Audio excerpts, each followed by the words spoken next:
Every day, the world gets a little weirder and a lot more awesome. Cool Stuff Daily takes a look at everything from mining in space to the latest in the fight against cancer to how AI is, well, basically changing everything. It's all the cool stuff you didn't know you needed to know. Join us for Cool Stuff Daily as we take a quick look at science, tech, and the wait, what stories that make you sound way smarter at dinner. Subscribe to Cool Stuff Daily now, because the future's happening fast, and it's way too fun to miss. You know how everything's a subscription now? Music, movies, even socks. I swear if To continue this ad, please upgrade to Premium Plus Platinum. What? No. Anyway, Blue Apron... This is a pay-per-listen ad. Please confirm your billing. Oh, that's annoying. At least with the new Blue Apron, there's no subscription needed. Get delicious meals delivered without the weekly plan. Wait, no subscription? Keep the flavor. Ditch the subscription. Get 20% off your first 2 orders with code APRON20. Terms and conditions apply. Visit blueapron.com/terms for more.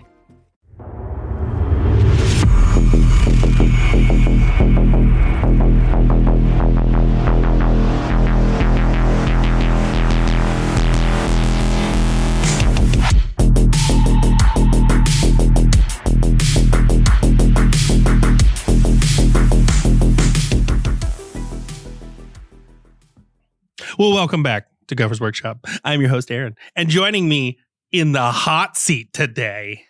You leave my seat out of this. is Creels. We have our coffee. It's a cold winter morning. It's snowing like crazy outside.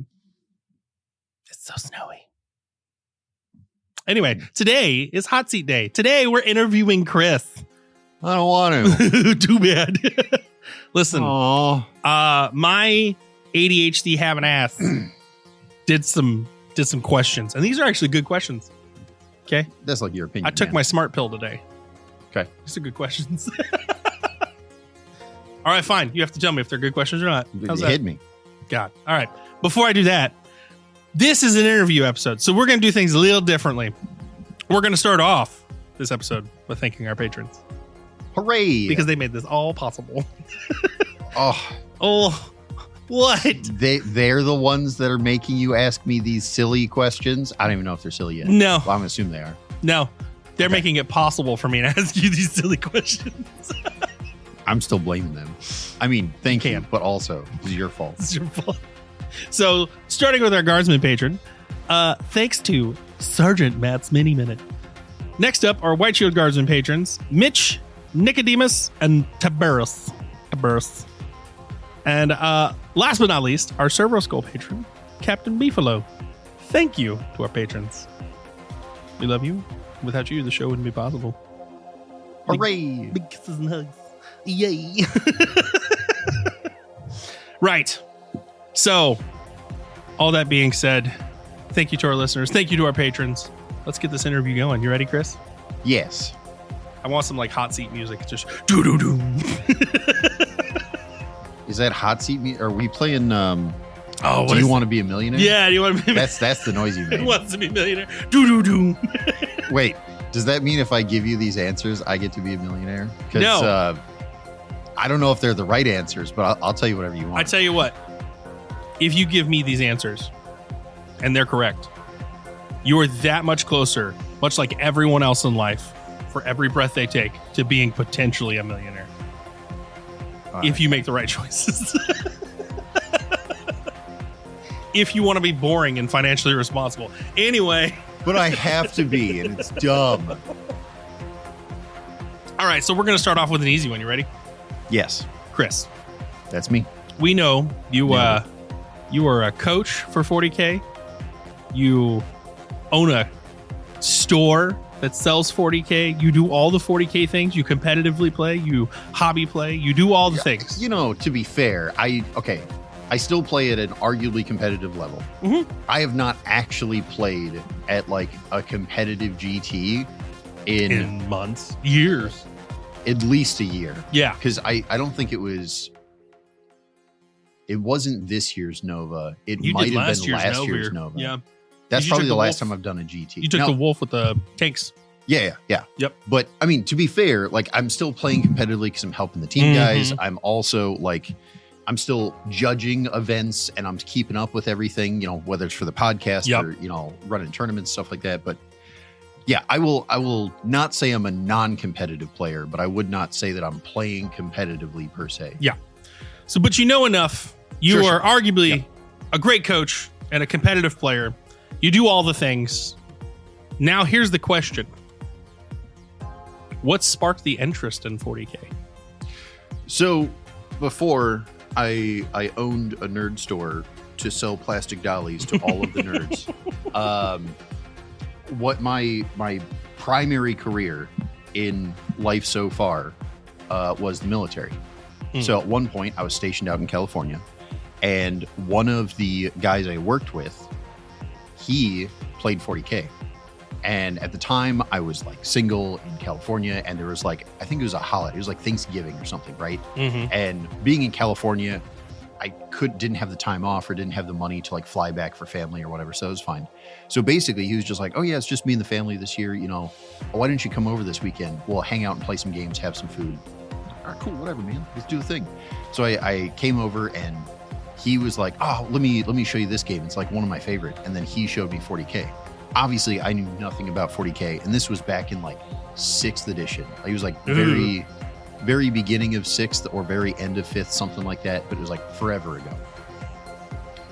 And yeah, we like played a game and I'm like, oh, this seems kind of fun, neat, whatever. Like I wasn't even like hooked yet. I was just like, no, that seemed neat. And then because we had played, he had like, you know, 3 different armies, like most 40K players do. And it just kind of became a thing. He's like, if there was ever a long weekend, he'd be like, hey, come over, let's do the thing. And after a while, I started really enjoying it because it was like this giant puzzle, right? Complicated. I was awful. Everyone's awful when they start. I was losing my pants off, but I didn't care about the losing. It was, to me, it was like this big puzzle. Like, how do I win? How do I like, what's the right matchups and this and that? And everything was new and shiny. So I started getting excited about it. And then maybe this is answering too many of your questions, but he gave me a bunch of his Black Templars. So he's like, here's a bunch of Marines. Yes, they're Black Templars, but you could make them whatever Marines you want. It's fine. I'm like, all right, sweet. So then he handed me these Marines, and I'm like, I don't know what Marines are. So then I looked up like all the different kinds of Marines, and I was like, Space Wolves, Vikings, hell yeah, let's do that. So I had a bunch of Black Templars, converted as many of them as I could to Space Wolves, and then started picking up Space Wolves. And yeah, that's kind of how it started. There's just one of the guys in the shop. He's like, hey, I play 40K. It's a long weekend. You're just going to sit around the house watching TV. How about you come hang out with me and the family? And we ended up doing some. You did the thing. Some 40K. You did the thing. 2 years is more exciting than my adventure. So, okay. So you told us how you get started. Yeah. And surprisingly, you answered none of the questions that I had. It's almost like I anticipated what you would say. Oh, Sure. But that did lead me nicely into another question I had. You don't know me. Oh, but I do. So, what was your biggest obstacle you had to overcome when it came to first learning to play 40K? Everybody has them, right? Everybody's got that big obstacle that, what do I want out of this? What was yours? So, honestly, when I played, so we were in a base in California, right? And unfortunately, where we were stationed, excuse me, there was like no game stores around. Like the closest game store was like an hour and a half south of us because the base was kind of in the middle of nowhere. Well, biggest obstacle for me was finding a place to play, right? There was no game store where I could go find other people. It was just me and the one guy I worked with. He's the only guy I knew. And the honest answer is like, when you're in the military, you move around a lot, right? So while he had like 3 different armies, the reality is like, we were still using makeshift terrain and like the tables, we were kind of like using his kitchen table, which was like this not rectangle because it had like rounded corners. So it was like, this is close enough to the right table side. And it was like, we were just making do. So yeah, for me, the biggest obstacle was it didn't matter how much you wanted to play. You didn't have like, the ability to. Yeah. If he was doing something with the family, or if it was like, you know, a school night because he had kids, like there wasn't a lot of, I'm just going to pop over and decide to play 40K, or I want to get someone else into the game. Well, hey buddy, do you mind if I drag someone else over to your house and we hang out in your garage for hours? Like, so that was probably my biggest hurdle. Now, obviously other people have different issues, right? Because for example, we have the store now, right? So like people around here that we get into the game immediately, they never have to buy terrain, right? They always have someone to play, because on Tuesdays there's everybody's looking for a game, right? So some people probably had the same issue I do if they live like a little too rural. Yep. But that was my thing. So what sounds like your issue, your big obstacle, didn't really stop being an obstacle until you found a place to settle outside of the military, is what it sounded like. We ended up, like, after I got my whole army that was mine, I wasn't borrowing models, I like was ready to go. Then every time there was a long weekend, even if he wasn't available, I would drive down to Sacramento and like go to the game store there. Yeah. And it was decent size because it's Sacramento, it's a major city or whatever.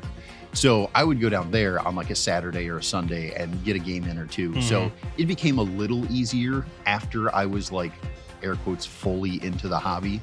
But yeah, that was finding games, being able to play was my issue for most of the beginning part. Do you find that this whole experience has influenced your future in a way? Like you own the game store. Sure. Do you feel like it's influenced the way you've built the game store, where you've built your teaching methods? Do you feel like this whole thing has built your future, this experience? So depending on which part you're talking about, the answer is all yes, but for different reasons, right? Like the fact that I'm doing the game store thing and I make it available for people to come play. I don't know that not having a place to play when I first started convinced me to have like so much game space. I think to me, and again, everybody has to do their own thing. I'm not trying to throw shade at anyone, but I feel like part of running a game store, especially one like us where we treat it as a community center, it's about having the space to get people to come in. So I don't know that like just running the business properly the way we do, I don't know that that has anything to do with me struggling to find games before. However, learning the game from that particular guy, his name was last name was Harris. It was kind of calling him out without actually letting people know who he is. He knows who he is. The fact that he got me into 40K obviously set me down a path of like being a bigger nerd. It also set me down the path of all the nerd things to do, 40K seems like the one that I love the most, right? So yes, he absolutely influenced me in a bunch of ways, and this is arguably all his fault. But it's your fault. Yeah, no, the fact that I struggled to find games, I don't know that was necessarily the thing, but it was definitely him. Okay. So before we get, I don't want to get too much into the future, right? We're gonna stay a little bit in the past here. So the next question I have for you is, when you've experienced this, when we fight our friends, we don't I'll learn. fight you right now. We'll fight you right now. Fist fight. Let's go. When we fight our friends, we don't typically learn too much. Not that we don't learn, it's just more of a fun of the game, right? When was the first time you felt you really learned something from a match? And if you can remember, what was the biggest takeaway from your first actual, like, this means something match? Well, okay, so a bunch of games I played with Harris, the answer was I was learning a bunch, but it wasn't that like he wasn't teaching me, because he definitely was. Yeah. But it was like normal teaching stuff, Yeah. learning the basics of the game. You know, I was challenging myself to learn better tactics and to do the thing. He was just trying to like teach me the game itself. The basics, yeah. We got eventually, while I was stationed out there, because me and him got into it, there was a couple of other friends or people we worked with that we kind of drug into the game as well. And we ended up getting like a little group of like 3 or 4 of us that were like playing every so often. So I think it was, at least for the teaching aspect, right? There was a time where me and Harris are playing, I'm losing my pants off, and I'm challenging myself, and he's trying to teach me the basics, and I'm having a great time. As these other people came into the gaming group with us, that's the first time that I think it hit me of like, we're playing with this other kid who says he's played before, and he's got a bunch of stuff, and we go to play, and I just kind of stomp this kid. And like, I'm losing all the time. Yep. And even when I win, it's like I barely win. And you know, Harris is like, oh, good job, man. Like, oh, you finally did it. I'm playing against this other kid who's like, he's young, so he's talking a big game. And then I just like trounce him, and I'm staring at the board like, that was so easy. What were you doing? And that was the first time that it hit me that like the challenging myself to do better tactics and the whole punching up thing. Mm-hmm. I was doing that, and like that click of like, I'm punching up, but I didn't realize how hard I was punching up because, you know, he's like a smart man and he's been doing this a while. So then I go to play with this newer player that's talking a big game. So he's talking a big game. I totally believe him, right? Because like the only reference I have is Harris, who is also trouncing me. And then there's just this big click of like, no, it doesn't matter what people say. There's like what do they actually know? So what you're saying is the first big takeaway that you got was you're losing is learning. Yeah, and punching up. Yeah, no, and because that was the when I like totally rocked the kid who was talking a bunch of shit and said he'd been playing for longer than me, which turned out to not be true, but whatever. Because like, I mean, he had been playing for arguably longer than me, but he was playing like one game every 3 months. Yeah, that's longer than me, but that's not like as much as me. Mm-hmm. But like, that whole idea of like, I win really hard when I was expecting to lose. And then you like take a step back, like, holy cow, how did I win so well? And you were, you know, it just clicks with you that like, no, I played smart. I did the things I'm learning. I recognize how much I'm learning now instead of just, well, I feel like I did better, but I still lost by a lot. Like, yeah, sometimes that one win where it's just you're expecting to lose and you win really hard. And it's not because of the dice. Yep. That you're just like, oh, maybe I am getting good at this. Maybe I am learning something. Yep. And that's where you go to like, obviously also I was young, right? So that's where you get that little like in your head of like, man, maybe I'm really good at this. Like, still wasn't. I was still awful. But like you get that. But I was better than that guy. Yeah, but you get that little twinge like, okay, I thought I was bad at this game. I thought the game was like more imbalanced than I thought, and I hadn't figured out why yet. Mm-hmm. And then you fight, you know, a guy who's got like a lower skill level, and then you recognize like, oh, the player has way more to do with this game than the models do. Wow. Okay, so I got to keep challenging myself. So I got to keep trying to get better because Harris isn't kicking my ass because demons are better than Marines. He's doing it because he's a way smarter player than me. I got to figure this out now. So we've kind of alluded to this throughout us discussing things, but I want you to tell us flat out now. Do you find yourself more of a casual player or a competitive player? And why? So I'm going to obviously say a competitive player, not because I'm doing a competitive style podcast, not because I play at a competitive level. I'm going to say more competitive player because when I say competitive, I am not talking about like tournament level play. I'm not talking about win at all costs. That's what matters. I'm arguably a much more casual player than most people that like, if you see some of those names that go to like every GT in the Midwest or every GT on the East Coast, like I am way more casual than those guys, at least in mentality. Yeah. That doesn't mean I don't play at a competitive level. That's not my mentality.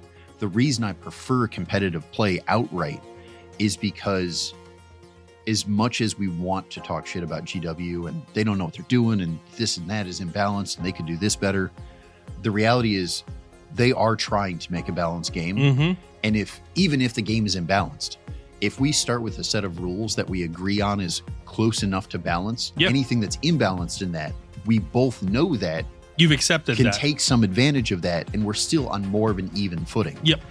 if you play some of the less competitive, more narrative stuff, I've seen, I mean, even in the store here, but I've seen elsewhere, people who just make up missions because they're like, oh, this would be a cool theme thing of like you're storming a castle and blah, blah, blah, blah. Like, you can do all that, but also you are actively taking away the balance that GW put in. Yeah. And now I don't even know what the imbalances are until I show up at the table, and you've been working on this for weeks, and I know nothing about it until the last minute. And now the game just doesn't feel fun anymore because it just feels. It's not even that it doesn't feel fun. Arguably, it's fun as a one-off. Yeah. But also, there's almost no chance that a win feels fair. Whether I win or lose, it doesn't matter. The answer is like, well, the mission was already not even just asymmetric. The mission was already untested, unbalanced, whatever. Very one-sided. You knew about this information for at least a week. Yeah. So you had time to think about it and come up with strategies and this and that. And I'm like trying to figure it out on the fly. And there's a level of fun to that because like there's a challenge, right? Yeah. Like I just last minute, I got to figure it out like off the cuff. It's not that that can't be fun. It's that that can only be fun for so long before, like, whether I win or lose, even if my opponent wins, right? Do they feel good about that win? Because they're like, well, you know what? We didn't really, I put together this mission for narrative purposes, not for balance purposes. It turns out because of the way I set up the mission, you're right. I'm not sure you had any chance to win. Like, well, shit. Again, it's not that it's bad. Narrative play can be fun, but also narrative play generally is less balanced. It's meant to tell a story. And if you get into the story part, right? Like we have one guy in the shop who will just mid-game make up rules. He's not making up rules for his advantage.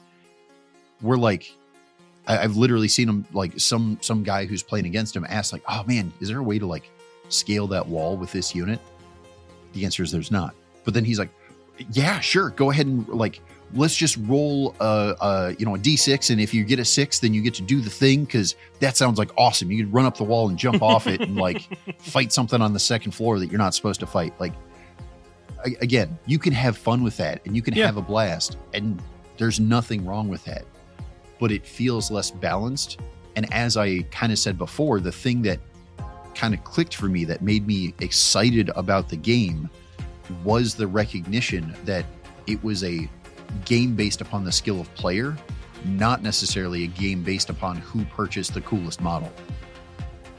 And that's what I like about the game. Yep. It's like playing chess, right? It's not that who starts with the right color in chess gets you an advantage. While that might be true, what really matters about winning? The player. Yep. It's a game of skill, and that's what I like about the game. I will say, having you coach specifically me for the last year, I've seen some of that rub off on me as well. Mm-hmm. Like, I like the balance of it, but also I came into this with the mindset of like the Blood Angels are in a bad place. Now I've gotten to the point where it's like, I guess you could use that as an excuse. But I mean, at that point, I could argue any army's in a bad place. Maybe just learn your army a little bit better. I'm not saying you don't have like some improvements to be made for your specific army, but sure, maybe learn your stuff a little better. Be a more consistent player. Yeah, I'm starting to find myself not using the army as an excuse or a crutch anymore, accepting the fact that there's an imbalance. It exists. Yep. But also, it's not as egregious as I originally first coming into this thought. Correct, because not only are those imbalances able to be mitigated, but those imbalances are also very kind of irrelevant if you want them to be, right? Yeah. Like Necrons, no one's going to say they're in a bad place, right? No one's going to say they're the best army out there either. You know what every Necron player is going to say? Yeah, that unit that we have access to, that's trash. Don't play that. Also, this unit, damn near an auto-include. Like, that's true for every faction. Yep. It's not that there is an imbalance within the faction or between factions. It's that not only could you make the choice to play not the shitty thing that you have access to, but also even if you decide to play that, we're talking an imbalance of like a small, like single digit percentage less efficient. Yeah. And we're just making up numbers here, but like we're talking about a small difference in efficiency, whereas your skill can easily swing double or triple whatever that difference is, right? Mm-hmm. If you're a skilled player, I don't care how bad that unit is, you could gotcha an opponent who's unskilled. Yeah. Now, assuming both players are skilled, which when you go to a tournament, you want to make that assumption, even when it's not true. Well, now that little imbalance between data sheets does matter because both players are skilled. Yep. Sure, as much as that's true, it still comes mostly down to the player because skill has way more influence on the outcome of any game, regardless of what faction you're playing, regardless of what units you're using. Yep. And I've seen it. I've seen it firsthand. We've both seen it. Even Blood Angels, right? If you go, you can go on Reddit, you can go on YouTube even. There's the several guys, I'm sure, but one that I know of in particular, that his whole channel is like he's a Blood Angels guy, right? Like that is his. I know exactly what you're talking about already. Yep. Right. So that guy, he's reviewing Blood Angels all the time. Yep. And even while still playing them, he's not going to give up on them because like that is his thing, right? He will still say that like, oh, Blood Angels are in a bad spot right now. And even when he says that, literally that week that he posts that video, you're in here playing Blood Angels and you're having no problem getting wins. And like, he can even say they're in a bad spot and someone can still win with them. That's not to say that they can't win. Again, it comes down to the skill level. You acknowledge I don't want to spend too much time on this because this is an interview episode for you, but sure. The takeaway is when we say skill level, and when you say skill level, specifically you, I have come to acknowledge that skill is not just a matter of I know the game, I understand my units. It's a matter of I understand the game as a whole. I understand the basics of the rules. I also understand myself as a player and what attracted me to this game and what phase of this game I am the best at. Like this is the thing that this is my calling. I also acknowledge and understand my units, my army. I understand my rules. I understand some of my opponents. Like some meaning like I understand the majority of what they can do as a player with their armies. Sure. And that's a great example, right? Because it's not about knowing your opponent's factions. I tell new people all the time, if you can learn your faction well enough, the reason we go over lists at the beginning of the game isn't so that you can learn their faction. It's so that they can describe a unit to you and you can in your head say like, oh, so that's like a Gravis guy. You're playing Votann. That's not Gravis at all. But also, you know what the stat line of a Steeljack is? Basically a Gravis guy, right? So now you can make equivalency. So I don't know anything about Votann, but also I know enough about Marines that as he describes it, I can in my head be like, okay, so that guy's like an aggressor and that guy's like this and that guy's like this. And now, as long as I can remember some of that, the answer is we're on a pretty even playing field. Because while I have no idea what Votann do, I've never played him before. I have a generalized idea because I know my faction well enough. And again, the whole skill of this game isn't about knowing the rules better than anyone else. It's about making smart decisions and being able to kind of predict certain things with like a level of accuracy. So many times it like, yes, it's about playing the game and following the rules and this and that, but how often do I win games because I'm able to predict what my opponent's doing? Not because I know what their data sheets are, not because I know what their unit special rules are. It's because like, no, that's a melee unit and it's probably going to go try to charge this thing because it's meant to fight other infantry and that's a tank busting unit. So if I can use cover effectively against that, I'm willing to be shot at by this other thing because that's not scary to a tank. And like, I'm just making like chess moves. I'm not actually know more than my opponent. I'm just playing the game and the strategy, not necessarily the knowledge. So that being said, this brings me to another question that we this one I think I already know the answer to, but I'm going to ask it anyway. What's one piece of advice if you could go back and give yourself back then when you first started? What's the one piece of advice that you would want to have heard? I know I stumped you with this one. No, 'cause, I mean, I give people advice all the time. There's plenty of things that I would suggest to people, but I think I did it right. So I'm not going to say that this is the advice that I wish I heard, but this is the advice I wish I gave to more people sooner. Yep. And I wish that more people listened to. Like, again, I got it right. And some of that is I got lucky. But also, when you first get started in the game, your first faction, it needs to be a faction of love of the lore, love of the aesthetic. Yep. It should not be what's good. I've got a friend who doesn't play 40K right now, but he's gotten in and out of 40K probably 4 or 5 times since I've known him.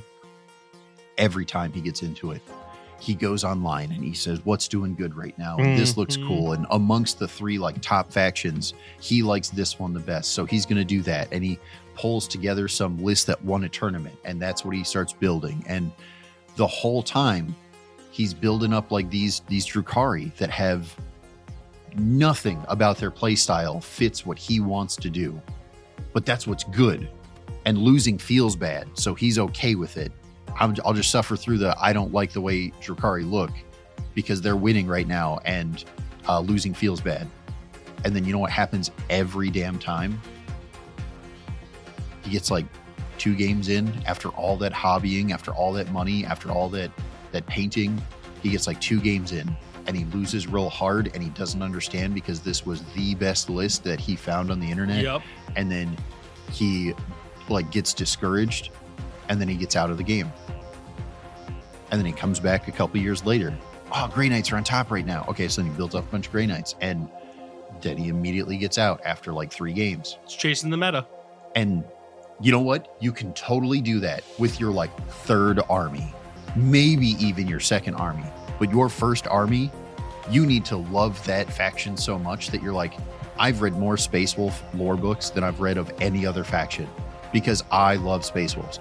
I don't care that Space Wolves are in a bad place. I will still play them. I don't care that they're in a bad place. I still want to read about Russ and this, Burning of Prospero, blah, blah, blah. Like, you have to love the faction as your first faction. It doesn't matter how bad they are. It doesn't matter how discouraged you are with the game or with the faction. You are still happy to go and hobby that faction because you think the models look awesome. You're still willing to go and look up YouTube videos on what's the lore about this and that back in the day. Like, you have to love your first faction. If you don't, this game is complicated. This game is difficult. And this game is not very forgiving because even skilled players, if they try to dumb themselves down, first off, it feels bad.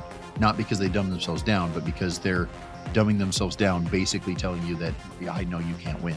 Yeah. That already feels bad. And if they don't dumb themselves down, thank you, I'm glad you didn't. But now I lost really hard, and that also feels bad. Like,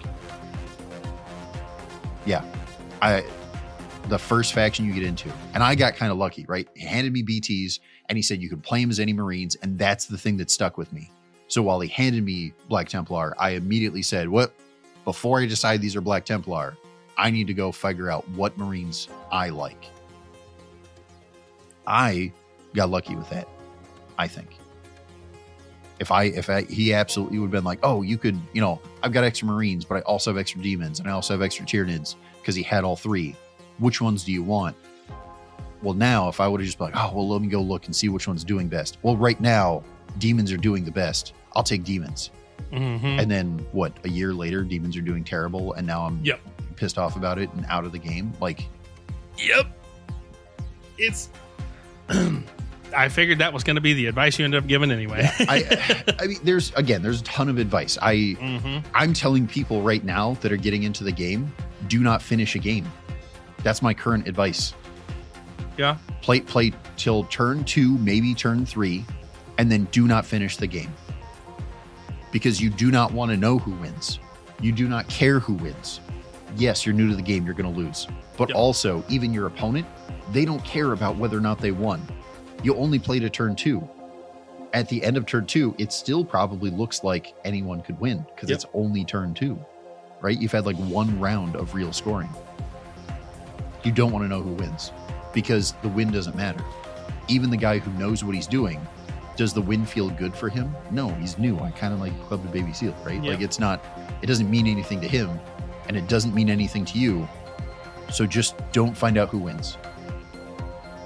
Getting that mentality of winning feels good and losing feels bad. Mm-hmm. Do not even bring that into the learning process. So I got about 6 more questions for you.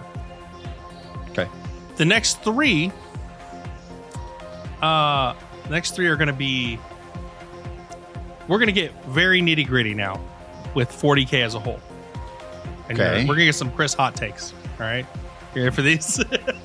We get them every week, but we're going to get some specific ones this week. Oh boy. So,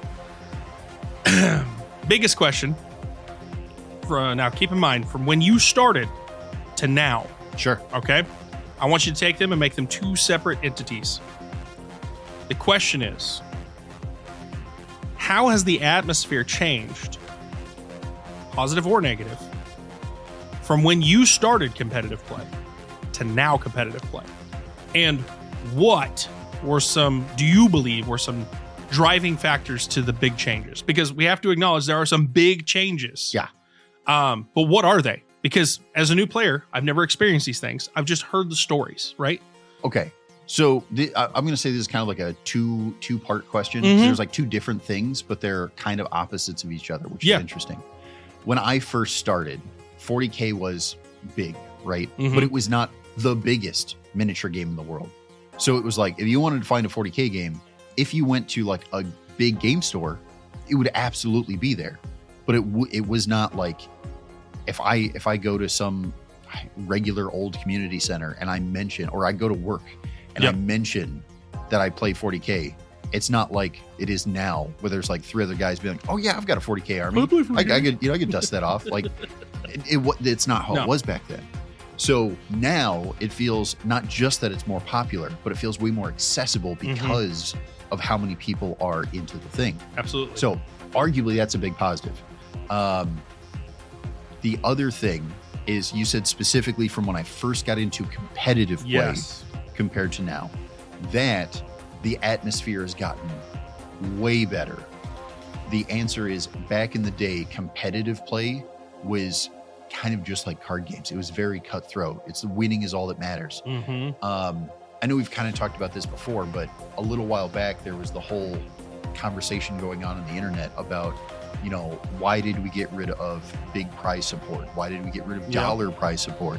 It's because people were, you know, cheating and people were, you know, doing all sorts of feel bad stuff.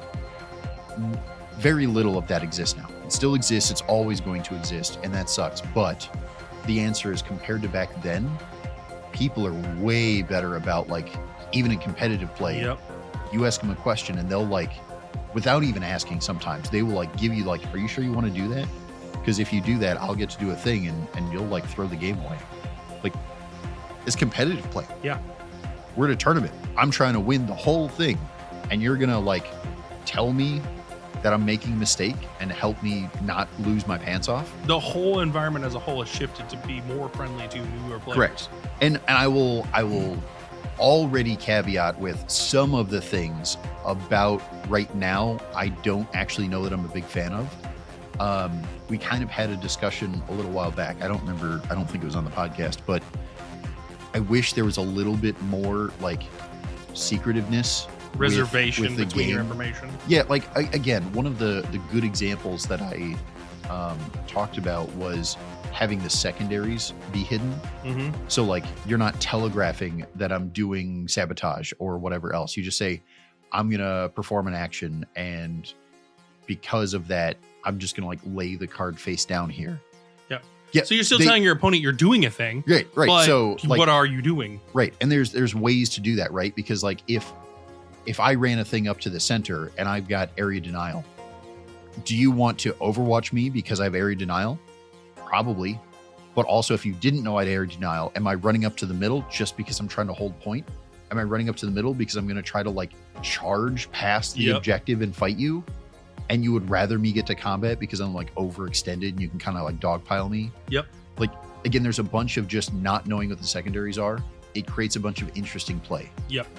Now, that being said, I do like the fact that if someone asks a question, you have to be reasonably honest, right? Like, do you have infiltrators?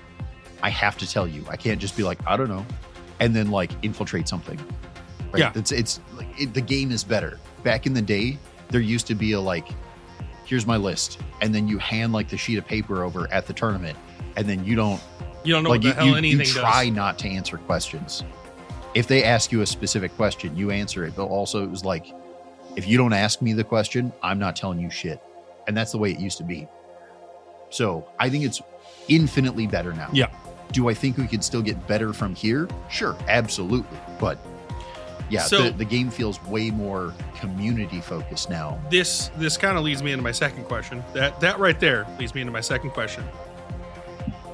What gives you hope for the future of competitive 40K? Honestly, I don't know how to say. I don't like the wording of that question.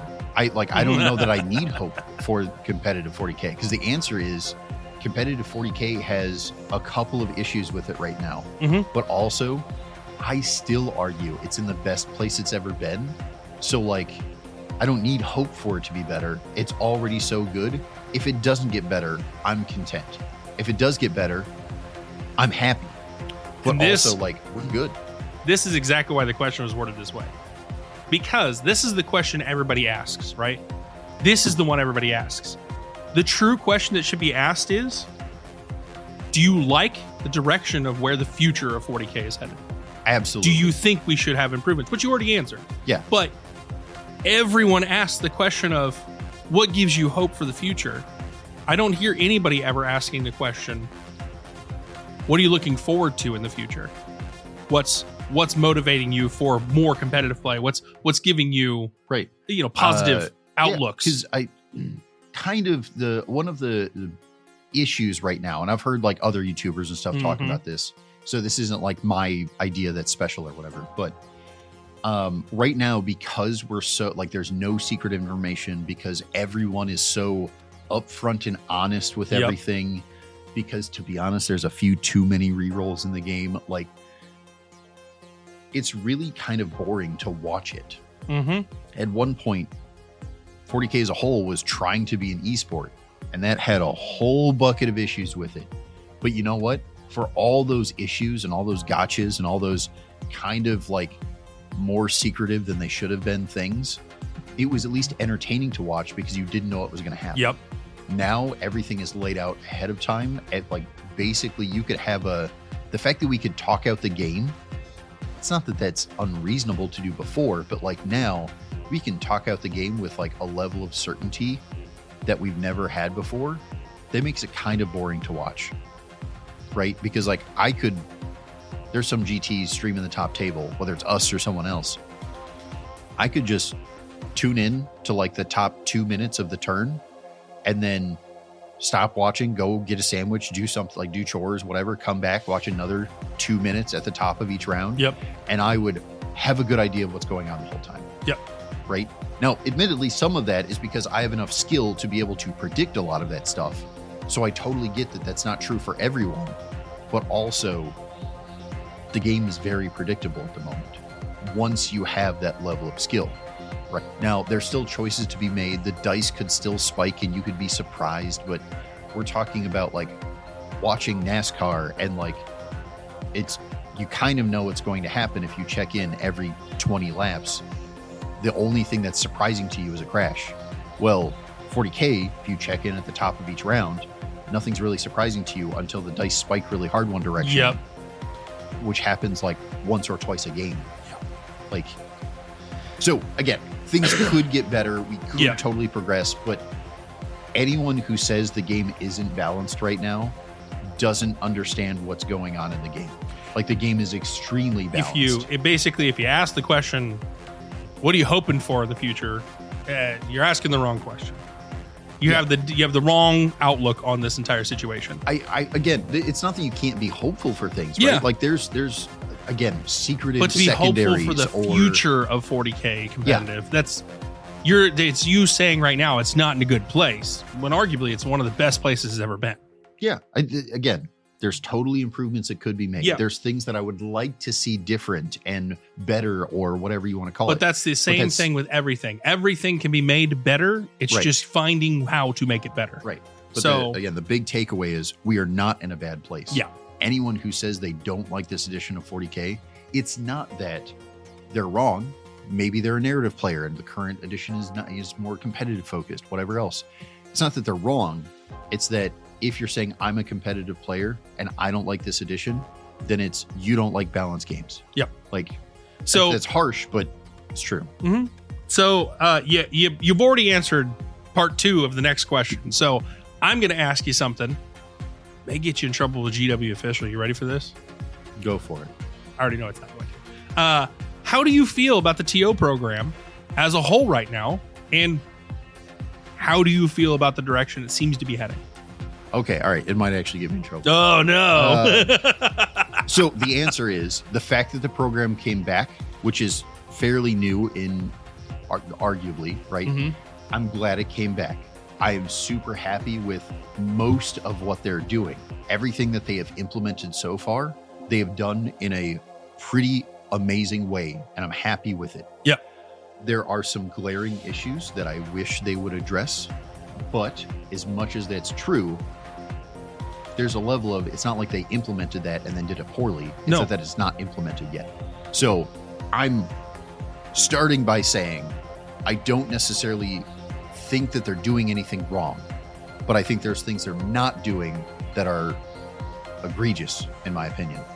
So the first example is the fact that because I have a direct contact with the head of the TO program,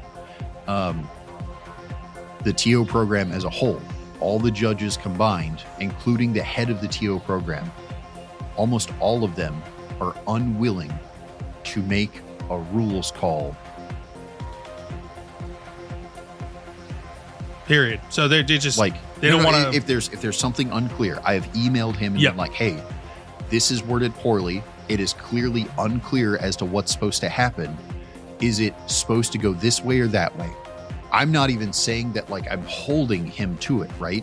Because like I understand he's GW official, so he's afraid. Yeah, and to you send have out to an be careful email, with what you say. Because if you say a thing, now it's GW said it, even though it's just his opinion. I don't even care if he says it's Y, and then a month later we get an FAQ that turns it into X. I'm not going to hold that against him. It's here's the most logical thing, but I'm not the team that does the FAQs and erratas.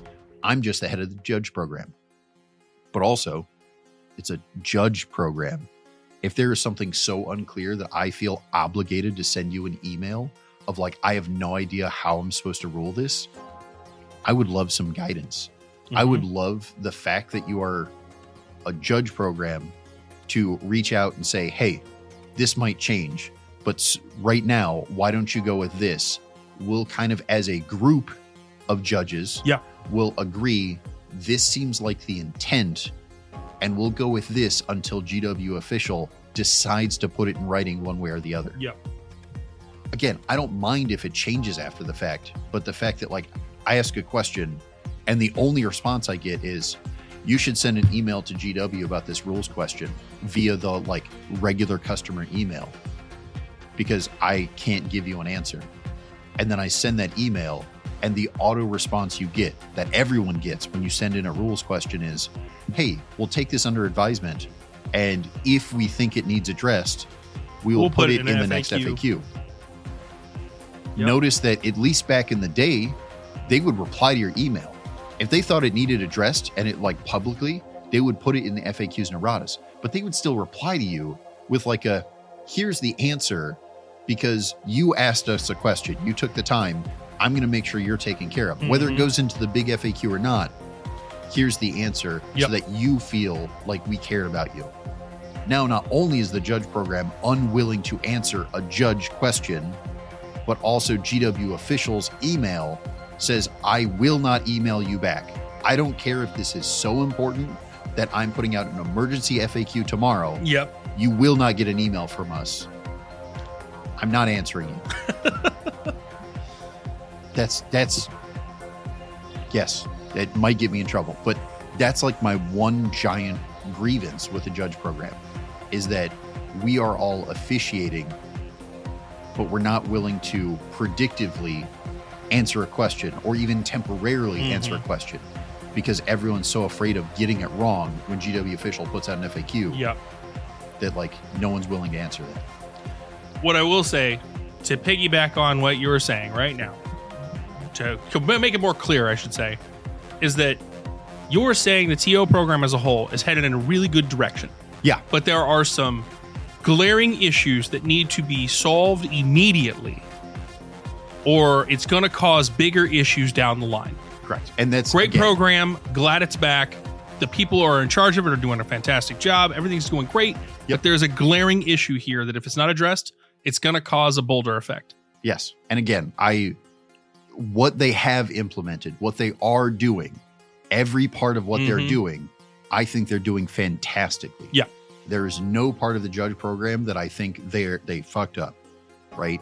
But there are parts the judge program hasn't dealt with yet. Gotten to, that I think are like, this probably should have been on the to-do list way before these other things. These other things, you're doing great, and I appreciate it, but also, way before we get to that, we should address this thing, and we just haven't. Yep. So, yes, again, happy with the judge program. I have some complaints, but that's not to say that they're doing anything wrong. Yep. That's just to say that, like, we're going in the right direction, and there's certain parts of we skipped that gas station, and that might be a problem later. So, all right. You've answered quite a few questions. So we're going to wrap this up with 2 questions, all right? We're going to make this a staple question for every interview we do in the future. You don't know me. Yeah, you ready for this? What's your favorite army to play as? Wolves. What's your favorite army to play against? Against? Mm-hmm.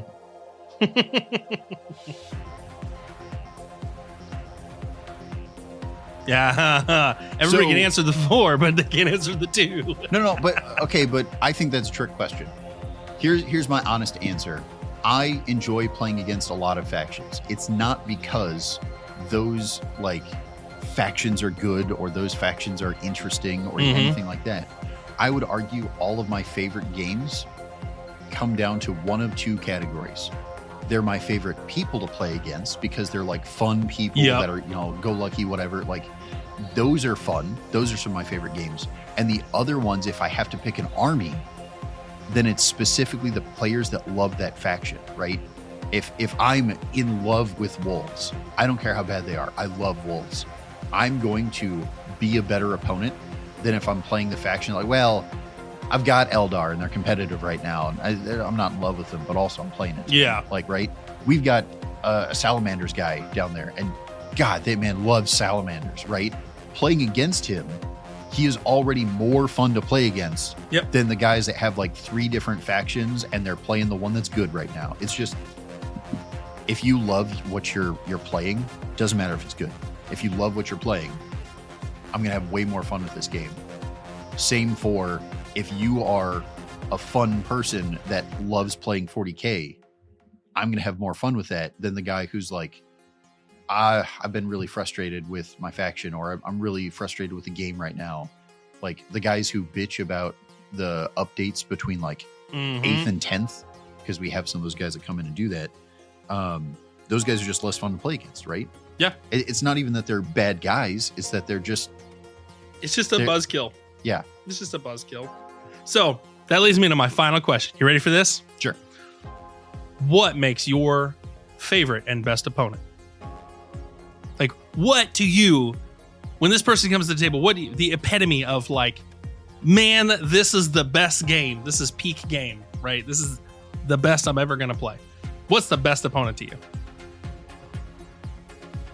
Okay, so in general, I want to say I've already answered it, right? Yeah. People who love the game because they think it's fun. In general, People who love their faction, I would argue that's the real answer here.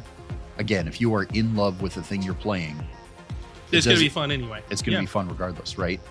That being said, the answer I kind of want to give, which is somewhat unclear, is I really love people who are working together.